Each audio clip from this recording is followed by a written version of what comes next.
माछ तरकारी तो प्राय समस्ते खाइबा पे पसंद करि थांती और माछ तरकारी तो प्राय समस्ते बनै थांती किंतु मु जदि कहबी एई माछ तरकारी ना मु रसुण अदा किंबा किछि भी मसला यूज करिछि मात्र घरे थिबा दुईटी उपकरण रे बनि के रेडी हो जाइछि। आपण माने विश्वास करलेनी ना तो सेति पे वीडियोटी को प्रथम रु शेष पर्यंत निहाती देखंतु। आशा करूछि वीडियोटी बहुत पसंद आसीबो। जेहेतु मु एई तरकारीटी कलिकता रे खाइतली सेति पे ता ना रखिछि कलिकता स्टाइल माछ तरकारी। नमस्कार मु प्रज्ञा आपण मानु स्वागत करूछि प्रज्ञा होम किचन रे। हम भी लेट करबानी चलते देखिबा आज रेसिपी। आज रेसिपी रही माछ तरकारी जोटा कि कम तेल मसला सहित कम उपकरण रे बनिकी रेडी होता एते टेस्टी लगी था जे जी भी खाइबे हाथ चाटिकी रही जाए जमती मु अवाक हो जाइली। माने ए माछ तरकारी थरे मु कलिकता रे खाइतली जे मो माउसी बनैकी देथिले बहुत टेस्टी हेतला। आज तांको स्टाइल ले मु बनैछि सेति पे वीडियोटी को प्रथम रु शेष पर्यंत निहाती देखंतु ताहले जानि परिबे मु माछटी को केमिति बनैछि। प्रथमे मु माछ को धोईकी तापरे लूण हळदी देकी मैरिनेट करके गोटे साइड रे रखी देथिली। तापरे कड़ाई रे किछि सोरिष तेल देकी तेल मध्य भल भाबरे गरम हेई सारिया परे से माछ को मैं एठी टिके लाल लाल हबा पर्यंत भाजी नेछि। माछ एठी भाजी की पूरा लाल लाल हेई जाइछि। जेहेतु मैं तरकारी टे प्रथम रे कहिछि मु कलिकता रे खाइतली आ कम तेल मसला रे जदी एते सुंदर तरकारी बनि परिबो ताले कम तेल मसला देकी खाइले भी किछि असुविधा हबनी। तो एठी माछ भाजी भितरे मु सेपटे गोटे मसला रे प्रिपरेशन करि नेछि। तो सेति पई मु एठी किछि धळा सोरिष नेछि माने मु एठी 3 चमच धळा सोरिष नेछि।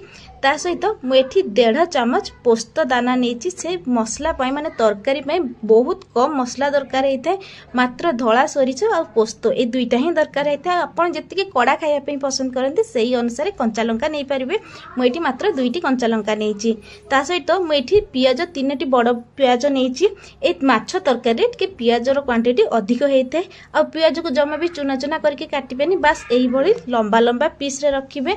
आ एठी माछ को मु भाजी के रेडी करि नेछि। ता सहित जो तेल हमर बळितला से तेल रे मु तरकारी करि नेबी।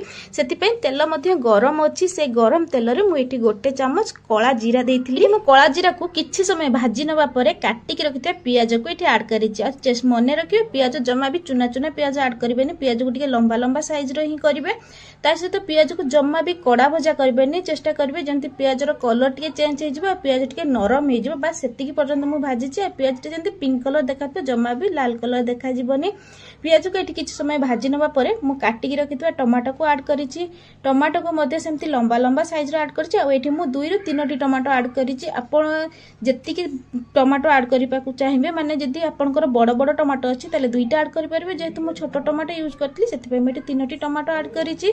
टमाटो को मध्ये किछि समय एठी भाजी नबा परे स्वाद अनुसार मु लूण ऐड करिछि। लूण दबा परे ताको मध्ये मु एठी किछि समय भाजी नेछि। आ एठी देखि परथिबे हमर पियाज सह टमाटो मध्ये टिके भाजी हेई आसीछि। आ एई स्टेप रे आमे जे माछ भाजी के रखितले से भजा माछ को मु एठी ऐड करिछि। भजा माछ को ऐड करिया परे 2 रु 3 मिनिट हल्का लो फ्लेम रे से माछ को एठी किछि समय मु भाजी नेछि। आ एठी गोटे छोटिया टिप्स मु शेयर करबी। माछ को जेतले भाजीबे जम्मा भी स्पीड रे भाजीबेनी जहा पड़ले के माछ हमर भांगी जिवो। लो फ्लेम रे 2 रु 3 मिनिट निहाती माछ को भाजी नियंतु। भाजी नवा द्वारा टेस्ट बहुत बढ़िया आसी थाए।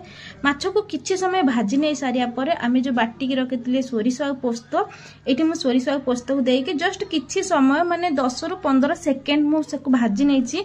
सेमती से कंचा सोरिष ऊपर मु पानी दे देथिली। जति कि आपण ग्रेवी रखिया पई चाहुचंदी से अनुसार पानी देबे। जेहेतु ए माछ तरकारी रे बेसी ग्रेवी भलो लागेनी सेति पई मु एठी गोटे ग्लास पानी देइछि। जमा भी बेसी देइनी। पानी मध्ये दबा परे देखि परथि ग्रेवी हमर पूरा भलो भाबरे फुटी आसिला। एठी देखि परथि ग्रेवी हमर भलो भाबरे फुटी आसिलानी। सेति पई टिके मु हल्का हातरे माछटी को एपट सेपट करि नैछि। तापरे मु एठी किछि कंचा लंका ऐड करितली माने छोटो छोटो पीस रे कंचा लंका मु ऐड करिछि जहा फले कि खाइबा पई बहुत टेस्टी लागि थाए। आ कड़ा मध्ये कम लागि थाए सेति पई मु एठी 2 रु 3टी कंचा लंका ऐड करिछि। आपण जति के कड़ा खाइबा पई पसंद करिवे सेही अनुसार कंचा लंका ऐड करि परिबे।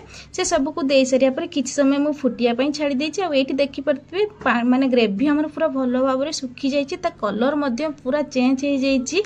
पूरा मु माछ को टिके हल्का हाथ रे एंती एपट सेपट करि नेछि।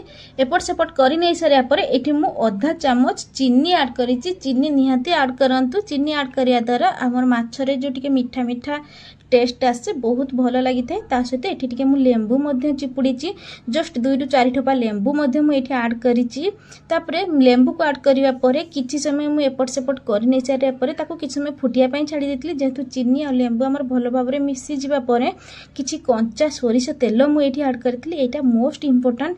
आपण तरकारी टिके हेई सारिवा परे कंचा सोरिष तेल ऐड करंतु। ऐड करिया द्वारा टेस्ट बहुत बढ़िया आसी थाए। मु ए तरकारीटी थोरे खाइकी आउ थोरे न बनैकी रही पारि नथली। मु आज तरकारीटी जेमती बनैछि मते माउसी एमती ही बतैथिले आ टेस्ट मते बहुत बढ़िया थिला आ बहुत शीघ्र भी बनि जायतिला। आपण माने विश्वास ही करू नथिबे जे कम तेल मसला रे कम उपकरण रे आम माछ तरकारीटी बनिकी पूरा रेडी हो जाइतिला। जेहेतु मु ए तरकारीटी कलिकता रे खाइतली सेति पय मु ता ना कलिकता स्टाइल माछ बेसर रखितिली।